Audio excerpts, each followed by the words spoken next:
1886 امریکہ کے شہر اٹلانٹا میں ایک فارماسسٹ رہتا تھا، ڈاکٹر جان پیمبرٹن۔ سول وار کے دوران وہ زخمی ہوا تھا اور اس کے زخم اتنے گہرے تھے کہ درد سے چھٹکارا پانے کے لیے ڈاکٹرز نے اسے مورفین، ایک قسم کا ڈرگ، دینا شروع کیا۔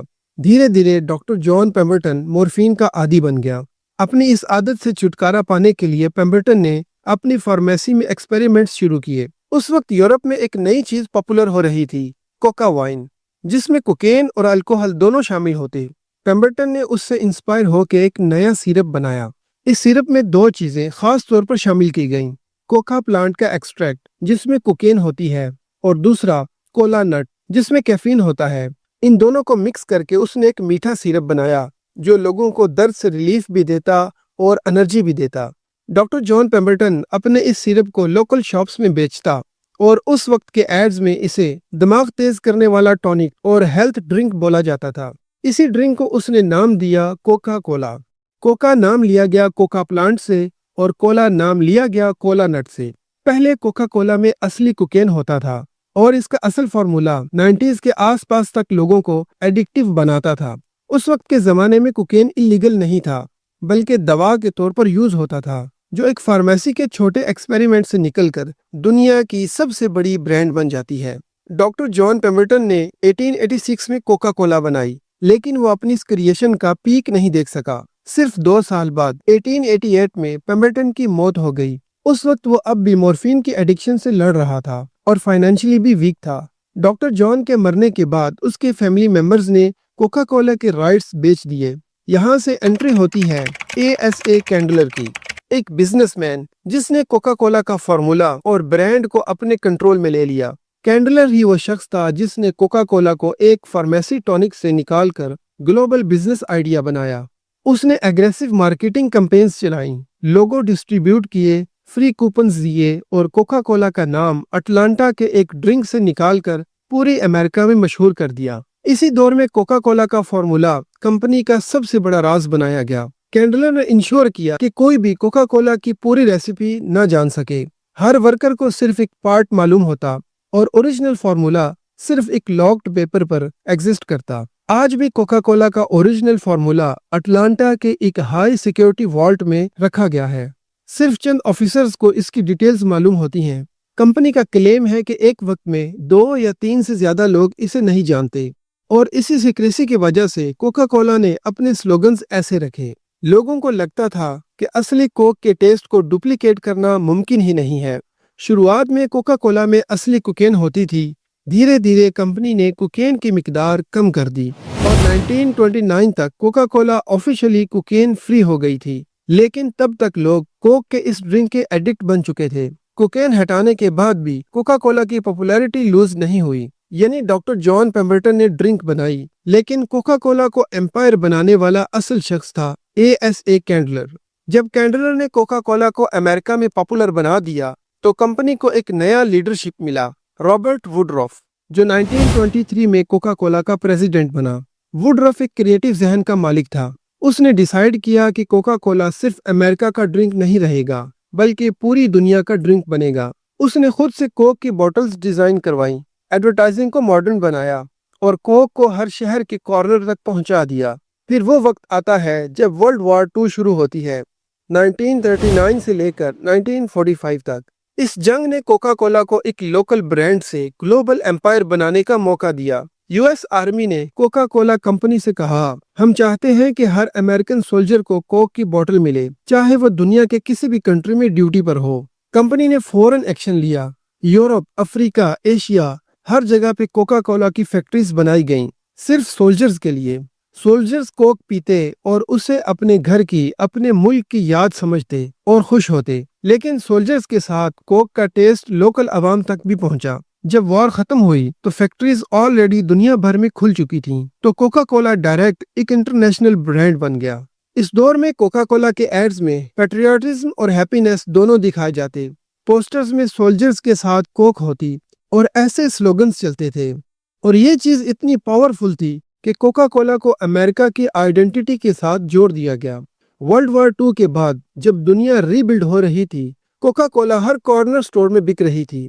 یہ صرف ایک ڈرنک نہیں رہی تھی بلکہ یہ ایک سمبل بن گیا تھا کہ تم ماڈرن ورلڈ کا حصہ ہو۔ 1950s اور 60s تک کوکا کولا دنیا کی سب سے بڑی سافٹ ڈرنک بن چکی تھی، لیکن کوک کے لیے سب سے بڑا چیلنج آیا اس کے سب سے بڑے رائیول سے، پیپسی۔ پیپسی کی ہسٹری کوک سے الگ تھی۔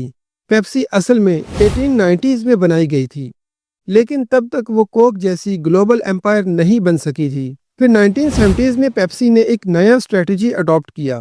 اس نے اپنے آپ کو یوتھ کا ڈرنک ڈکلیئر کر دیا۔ یہاں سے شروع ہوئی کولا اینڈ پیپسی وار۔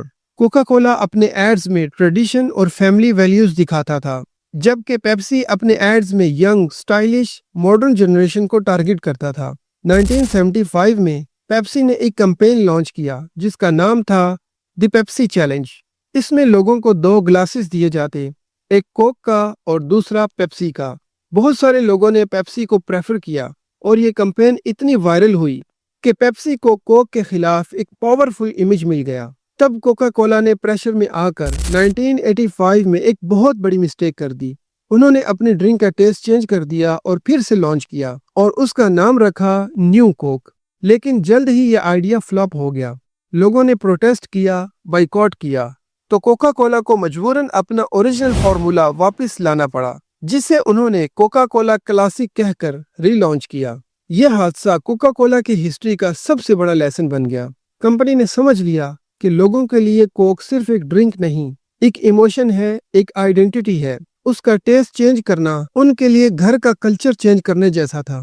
کولا اور پیپسی کی وار کے دوران پیپسی اور کوک نے بلین آف ڈالرز ایڈورٹائزنگ میں خرچ کیے۔ مائیکل جیکسن، میڈونا اور ایلٹن جان جیسے سٹارز پیپسی کے ایڈز میں نظر آئے، جبکہ کوکا کولا نے اولمپکس اور گلوبل سپورٹس سپانسر کرنا شروع کیے۔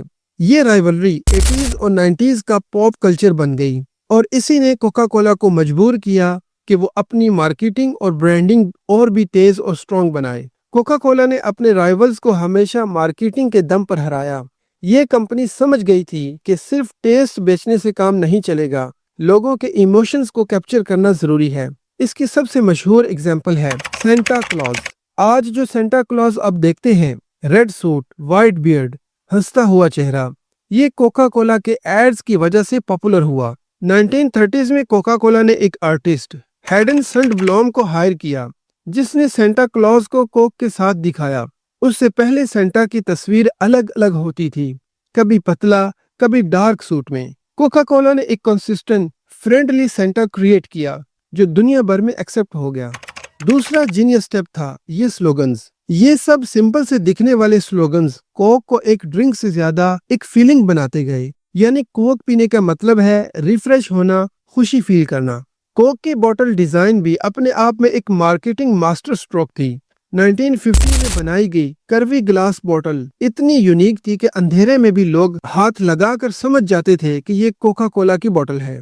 کوکا کولا جتنا پاپولر ہوا، اتنی ہی زیادہ کنٹروورسیز بھی اس کے ساتھ جڑتی چلی گئیں۔ کوکا کولا اور ہیلتھ کو لے کر بہت ہنگامہ ہوا۔ ایک کین آف کوک میں ایوریج 10 چمچ چینی ہوتی ہے۔ سوچئے اگر آپ روز ایک کین پیتے ہو تو سال بھر میں آپ کتنی شوگر کنزیوم کرتے ہو۔ یہی وجہ ہے کہ ڈاکٹرز کوکا کولا کو لیکوڈ شوگر بوم کہتے ہیں۔ Coca Cola directly diabetes, obesity اور ہارٹ ڈیزیزز کے رسک کو بڑھاتا ہے۔ کئی ہیلتھ آرگنائزیشنز نے وارن کیا کہ کوکا کولا جیسے شوگری ڈرنکس نے دنیا بھر میں ہیلتھ کرائسس کریٹ کیے۔ امریکہ میں لا سوٹس فائل ہوئے جہاں کمپنی پر الزام لگا کہ انہوں نے جان بوجھ کر ایڈکٹیو شوگر اور کیفین کو پروموٹ کیا۔ ساؤتھ ایشیا میں اور بھی سکینڈلز ہوئے۔ 2003 میں انڈیا کی ایک NGO رپورٹ میں کہا گیا کہ کوکا کولا اور پیپسی کے ڈرنکس میں پیسٹی سائیڈ ریزیڈیوز پائے گئے۔ یہ ایشو اتنا بڑا تھا کہ پارلیمنٹ تک ڈسکس ہوا اور کیرلا میں ایک کوکا کولا فیکٹری بند کرنی پڑی۔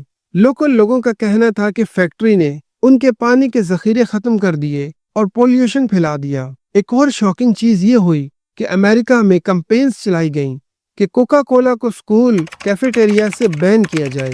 پیرنٹس کا کہنا تھا کہ بچوں کی ہیلتھ برباد ہو رہی ہے، لیکن ان سب کے باوجود کوکا کولا نے ہمیشہ اپنا کاؤنٹر اسٹریٹجی یوز کیا۔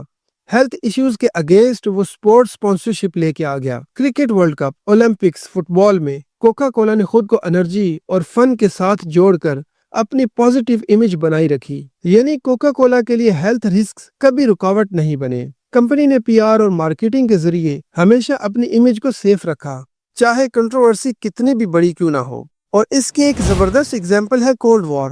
جب دنیا دو کیمپس میں بٹ رہی تھی، امریکہ اور سوویت یونین، تب کوکا کولا امریکہ کی پہچان بن گیا اور سوویت یونین میں پیپسی کو پروموٹ کیا گیا۔ امریکہ کوکا کولا کو اپنا کلچرل ایمبیسڈر بنا کر ہر جگہ لے گیا۔ یعنی کوک ورسز پیپسی ایک طرح سے امریکہ اور سوویت یونین کا کلچرل وار بھی بن گیا تھا۔ پھر 1985 میں کچھ نیا ہوا۔ ناسا نے کوکا کولا کو اسپیس شٹل چیلنجر میں بھیجا۔ یہ پہلا سافٹ ڈرنک تھا جو آؤٹر اسپیس میں ٹیسٹ کیا گیا۔ کمپنی نے پراؤڈلی اناؤنس کیا کہ کوکا کولا دنیا کا پہلا سافٹ ڈرنک ہے جو اسپیس تک پہنچا۔ اس کا مطلب یہ تھا کہ کوکا کولا اب صرف ارتھ کی نہیں بلکہ یونیورس کا برانڈ ہے۔ کوکا کولا کے لوگوز، اس کا ریڈ وائٹ کلر اور باٹل ڈیزائن گلوبلائزیشن کی پہچان بن گیا۔ جب کسی نئے ملک میں کوکا کولا کی بوتل بکتی تھی، لوکل لوگ سمجھتے تھے کہ وہ ماڈرن دنیا کا حصہ بن گئے۔ کریٹکس کہتے ہیں کہ کوکا کولا ایک لیکوڈ کیپٹلزم ہے، ایک ایسا پروڈکٹ جو پروفٹ کے لیے ہیلتھ، انوائرمنٹ اور سوسائٹی کے مسائل اگنور کرتا ہے، جبکہ دوسری طرف سپورٹرز کہتے ہیں کہ کوکا کولا ایک سمبل ہے ہیپینس اور ریفریشمنٹ کا۔ 2025 تک کوکا کولا دنیا کی سب سے بڑی سافٹ ڈرنک کمپنی ہے، اور یہ صرف ایک کوک کی بوتل ہی نہیں بلکہ 200 سے زیادہ برانڈز اس کے اندر آتے ہیں۔ سپرائٹ، فانٹا، منٹ میڈ، دسانی، پاوریڈ اور بہت سارے۔ روزانہ دنیا بھر کے لگ بھگ 2 ارب لوگ کوکا کولا کے ڈرنکس پیتے ہیں۔ کمپنی کا ہیڈ کوارٹر آج بھی اٹلانٹا، جارجیا، USA میں ہے، اور اس کا اینول ریونیو $40 بلین سے زیادہ ہے۔ کوکا کولا ایک پبلک کمپنی ہے، مطلب اس کے شیئرز سٹاک مارکیٹ میں لسٹڈ ہیں اور دنیا بھر کے ہر کونے سے لوگ اس کے شیئر ہولڈرز بن سکتے ہیں۔ اور اس وقت کمپنی کا CEO جیمز کوئنسی ہے اور اس کے بورڈ آف ڈائریکٹرز میں الگ الگ ملکوں کے بزنس مین شامل ہیں۔ لیکن اس امپائر کے ساتھ کنٹروورسیز آج بھی ختم نہیں ہوئی۔ کوکا کولا پر اب بھی الزام لگتا ہے کہ وہ ہیلتھ ایشوز کو اگنور کرتا ہے، انوائرمنٹ میں پولیوشن کرتا ہے اور اپنے یوزرز کو ہیپینس کے نام پر ایڈکٹیو بناتا ہے۔ دوستو، آج کی سٹوری ہمیں ایک چیز ضرور سکھاتی ہے۔ ایک سمپل سیرپ بھی اگر مارکیٹنگ اور برانڈنگ کے صحیح طریقہ سے بیچا جائے تو دنیا کا سب سے پاورفل برانڈ بن سکتا ہے۔ لیکن کوکا کولا ایک ریمائنڈر بھی ہے کہ ہر شائنی برانڈ کے پیچھے ایک ڈارک سائڈ ضرور ہوتی ہے۔ کوک ہمیشہ ہیپینس اور ریفریشمنٹ کا سمبل بن کر سامنے آتی ہے، لیکن اس کے پیچھے ہیلتھ کے مسائل، سکینڈلز اور کنٹروورسیز ہوتی ہیں۔ تو یہ تھی کوکا کولا کی ہسٹری کہانی۔ اگر آپ ایسی ویڈیوز دیکھنا پسند کرتے ہیں تو اس کے لیے ہمارے چینل کو سبسکرائب کرنا پڑے گا۔ ویڈیو دیکھنے کے لیے بہت شکریہ۔